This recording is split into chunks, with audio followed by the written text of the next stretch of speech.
Good morning, students. Today I'm going to demonstrate that how to examine the lower limbs. This is quite a common command which is commonly given to the medical students as an undergraduate students in a medical college during their final assessment, clinical assessment. And this is a very common command we give for the postgraduate examination here in this country and as well as in the United Kingdom. It has been observed that 9 out of 10 times, once the command is examine the lower limb, then you are expecting to do a neurological examination and you will be expected to get a positive finding under the umbrella of neurological system. But once you are asked to do the examination of the lower limbs, then don't forget that the lower limbs does not only include the muscles, the nerves, it also includes the joints, the skin, the blood vessels as well. So that is mandatory for you to do the examination of the other system other than the neurological system. So what a common practice what we generally advise to the students and to the postgraduate doctors, that the best thing is to do a few basic steps before actually touching the patient, and that will going to help you to concentrate on which system you're going to follow in due course of time. So let us start with examination of the lower limbs. Hello sir, good morning. So I hope you will be okay if I examine your lower limbs. Okay, fine. So can you just lift your right leg for me please, to put it down. Can you fold your right knee for me please, right, flex, extend it, move your toes, right. Can you do it again with the left side, flex it, नीचे कर लीजिए, फिर इसको इकट्ठा joint को करें, फिर सीधा कर लीजिए, and just move it. By doing this, I have gained few knowledge about this system of this patient. One is generally any weakness of any side, right or the left, one. Secondly, any pain while moving a joint, while moving a limb, because once you are touching an individual for the tone and for the power and for the reflexes, how would you know that this patient has got an underlying some arthritic pathology going on? In this way, I have observed that the patient does not have any problem whatsoever once he was moving the limbs. So after that, we will straight away, now we will be doing at this point of time is a neurological examination. Under the neurological examination, we have got three things to be done. One is the motor system, and that motor system will also include the cerebellum, that's the coordination. And the second thing we're going to check in the lower limb is the sensory system. And in the end, I will be asking the patient to have a walk and I will see the gait. That will conclude the examination under the umbrella of neurology in the lower limbs. Okay, so we'll start with the inspection.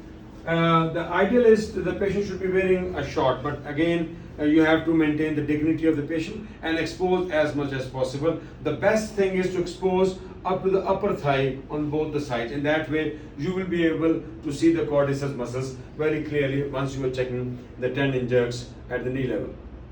On the inspection, you will see any wasting, any fasciculations. For the fasciculations, gently tap this area and see whether the patient gets any muscular contractions. In one of my previous videos, I have uploaded the fasciculations as well. You guys can go and see that video as well. So I couldn't see any fasciculation in this case. And if you see any atrophy of any part in the lower limbs, just take a measuring tape and identify a bony area, say the medial malleolus, measure it say up to about 15 centimeters or so from here and measure the circumference here. Similarly, same go on to the medial malleolus on the left side, again same dimensions about 15 centimeters and measure. And this you are going to do once you are seeing any disparity as far as the size of that limb is concerned. As in this case, I am not seeing any disparity. Both the right and the lower limbs are looking at the same volume, so I am not going to check the girth of the muscle, or I am not going to check whether there is atrophy or not. So after the inspection, we are going to check for the tone of the patient. Because keep it gentle, keep on telling the individual, keep on telling the patient that just relax yourself. I'm not going to relax it here. Just relax, just roll it like this way and keep on comparing it. So, and this tone is to be checked on individual joints. This is the medial and the lateral rotation across the hip joint. Now over here, if you see, you're checking the flexion and extension across the hip joint and as well as at the knee joint area as well. The best thing, again, compare it on both the sides. And for the pyramidal tract pathologies, in which you have got a spasticity, the best is to move a limb quickly, move the limb quickly. And if you have already done the active movements of the limb, as I did it once we were going to start this patient, once I was going to start this one, so I knew that the patient doesn't have any pain in the lower limb, so I will be able to do it, move the limb quite quickly and check for the tone. After this, check the tone across the ankles on both the sides, and then you can check the tone across the small toes. Fine. So after checking the tone, the next step is either you're going to check for the reflexes or the power. The best thing is to you have already exposed the individual to a reasonable level. You're going to check the reflexes first and then check the power. The best thing is to just, I have noticed many a times that the students are not holding the hammer properly. Hold this conventional. This is the best hammer. It should be freely going, and make an individual relax. Just relax yourself. Just relax yourself. Keep on asking and ask the patient to keep the weight of the right leg on your left arm. Identify this quadriceps tendon. This is the tibial tuberosity. This is the patella. This area where the quadriceps tendon is. Identify the muscle. Expose it as much as is possible, and as much as the dignity of the individual is maintained. And then look at do it like this one. This is I have seen that the people are using the hammer like this one. This is the wrong way. The best is do this one and stroke like this one, right? And you are not going to see the movement of the joint. You are going to see the contraction of the muscle. Similarly, come over there as well. Ask the individual. Look at it the way I have done it. I have put my left arm onto the right side of this patient, and just I have asked this individual to put the weight of his left lower limb on my left arm. Identify the tendon and just relax. Right, and can you see the contraction? If the contractions are not seen, in that case you will do a reinforcement procedure. This procedure is also called as Jandrasic maneuver. And what is that Jandrasic maneuver? Ask a patient to clench your teeth, then relax. Clench your teeth and then relax. And once you ask a patient to just relax and just flex the knee gently, and ask him to clench the teeth.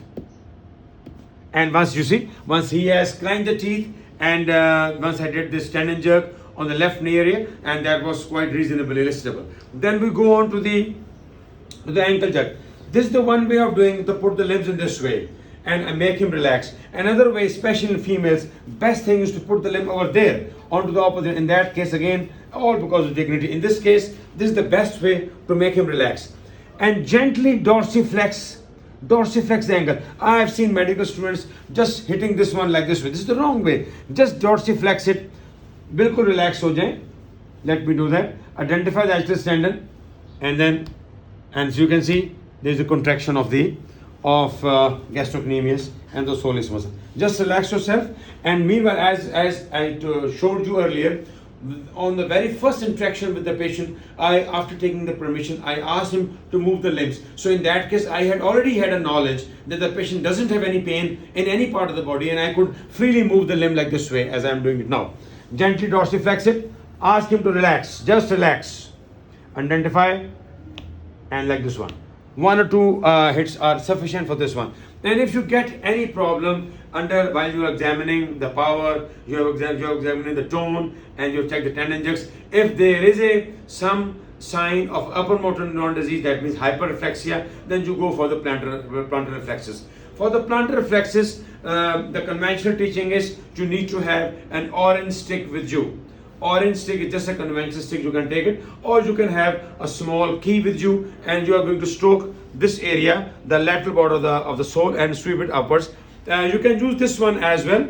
The purpose here is to give an obnoxious stimulus. It's a nociceptive reflex, checking for the plantars. So you just identify this place, make him relax, and tell the patient that I'm going to swipe this thing under your sole, sir. Don't mind, it will be a bit of painful, but hopefully you will tolerate it.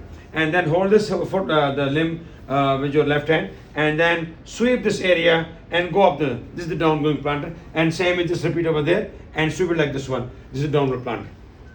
This is the Babinski sign, and here the Babinski sign is negative. If the plantars fan upwards, we call it as a Babinski positive. Another test we generally do practice here on our clinical neurology floors. So what we do, we swipe the lateral part of the foot over here. Just identify the lateral malleolus. Put this area here and swipe it anteriorly. This is called a Shaddock test. Shaddock also identified that in patients with upper motor neuron disease, again there will be fanning of all the 5 toes. Then there is another test again for checking for the movement of the toes in the patients with pyramidal diseases is the open limb sign.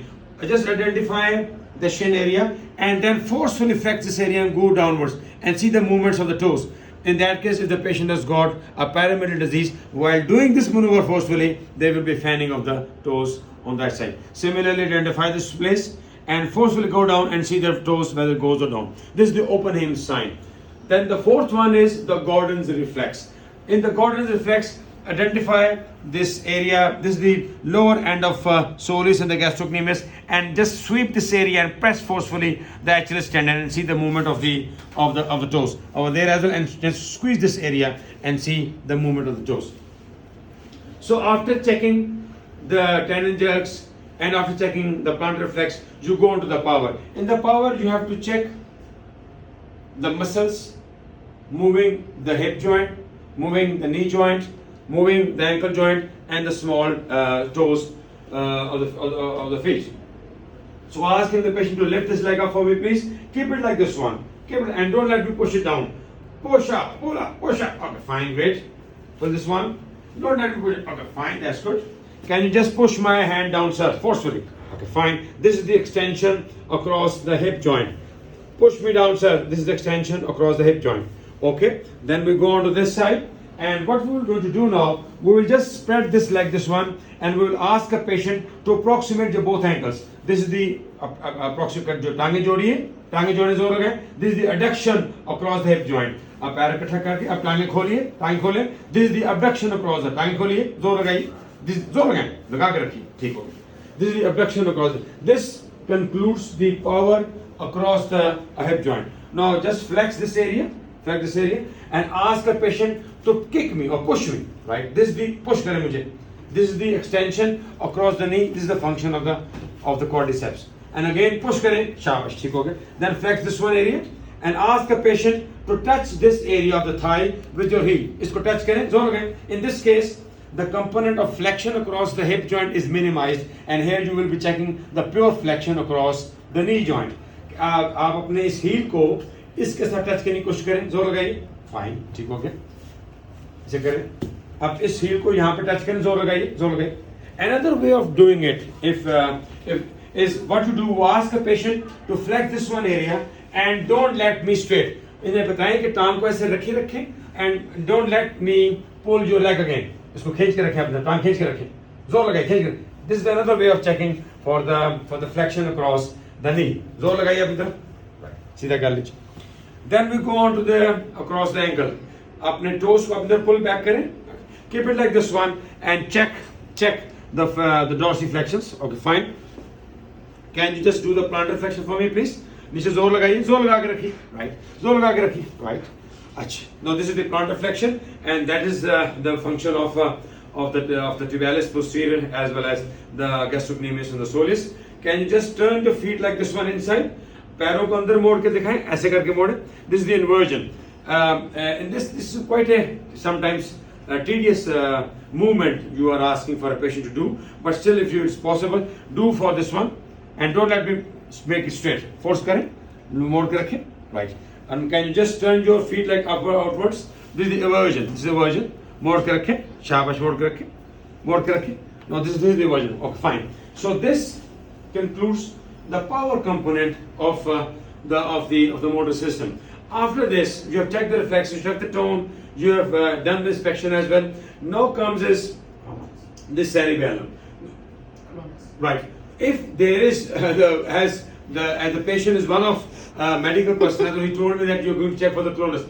The clonus is to be checked as I said earlier for the plantars. If you get an upper motor neuron sign, then you're going to check for the clonus. If the reflexes are not braced, If the patient doesn't have an increased tone, there is no purpose of checking for the clonus. Yes, if there is a hyperreflexia or if the plant is upgoing, you're going to check and if the tendon jerk is brisk, you go for the clonus. In this case, the tendon jerks were not brisk. Fine. After that, you check the cerebellum. Many a times, candidates are confused that why cerebellum or coordination is checked under the umbrella of motor system. If you observe it very, very closely, that in all, whatever the components of the cerebellum is, it is always checked while doing a particular motor activity. You start with the speech.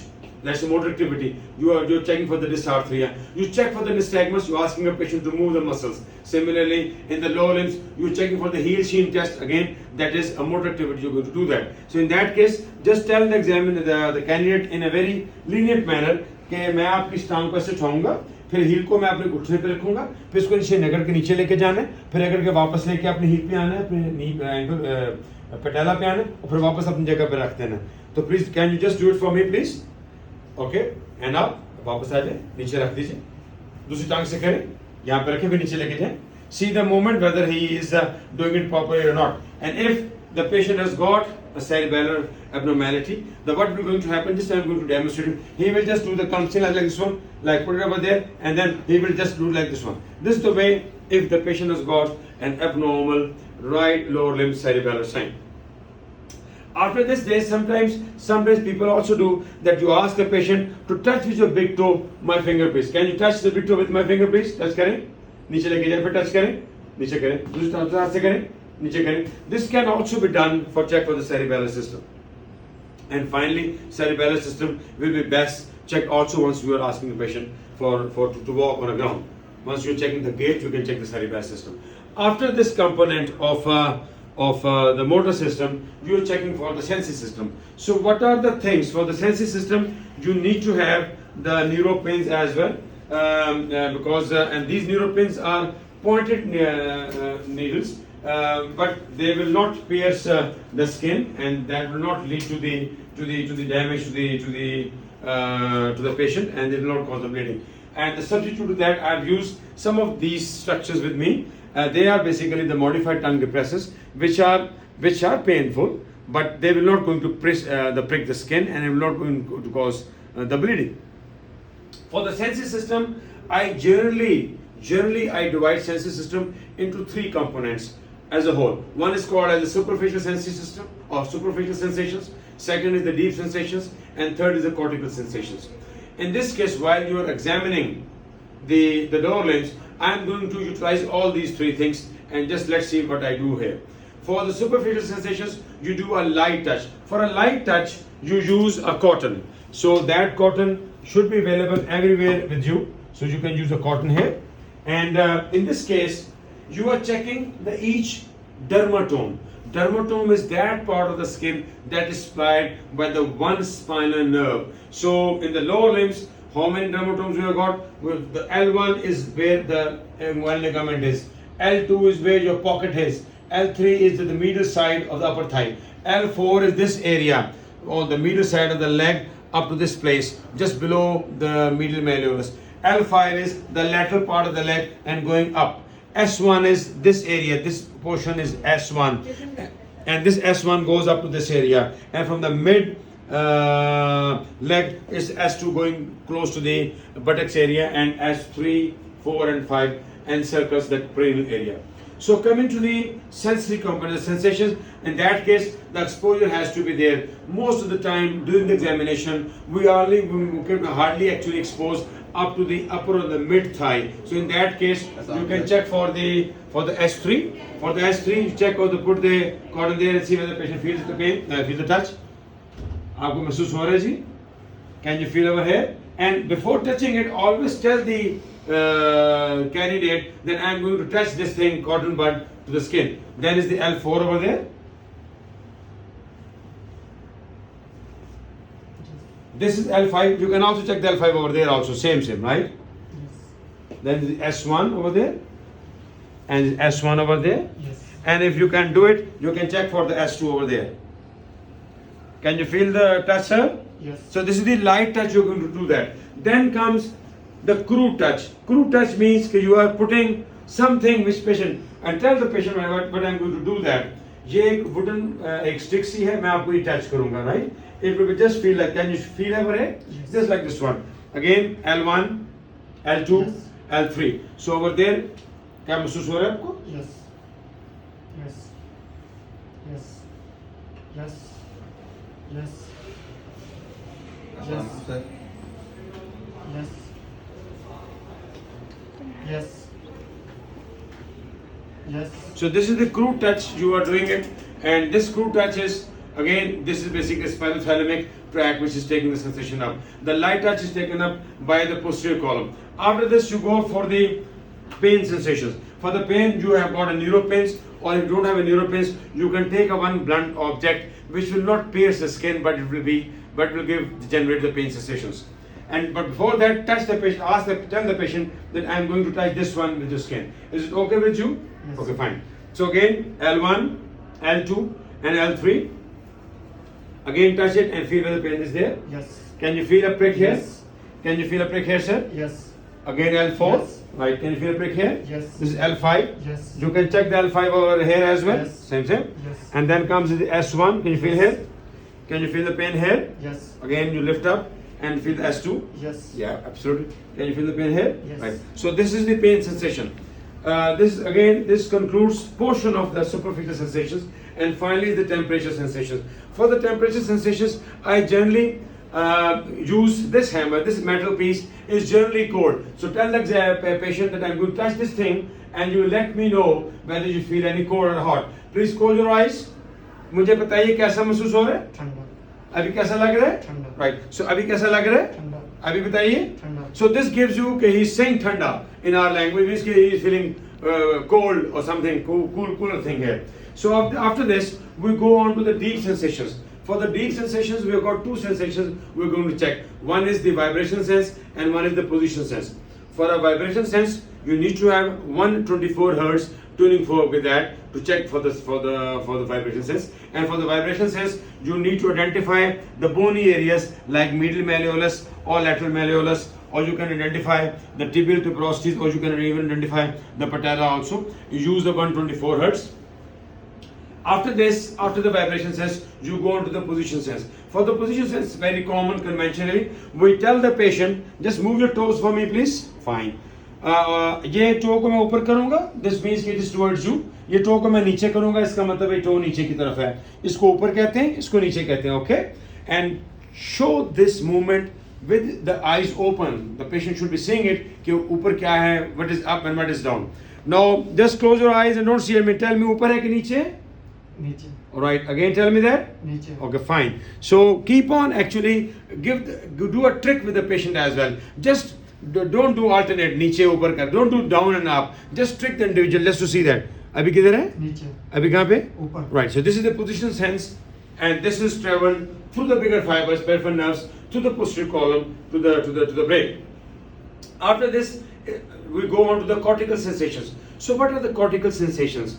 Cortical sensations are those sensations which are primarily analyzed in the cerebral cortex, in both the sensory cortices on the right as well as the left one. What are those sensations? One is tactile localization, means that you are in the first event. I ask the individual whether he felt the pain or the crude touch or not. Now I'm going to ask where he is feeling it at. So I'm going to touch a particular part of your skin, sir, and I will ask you exactly where I am touching.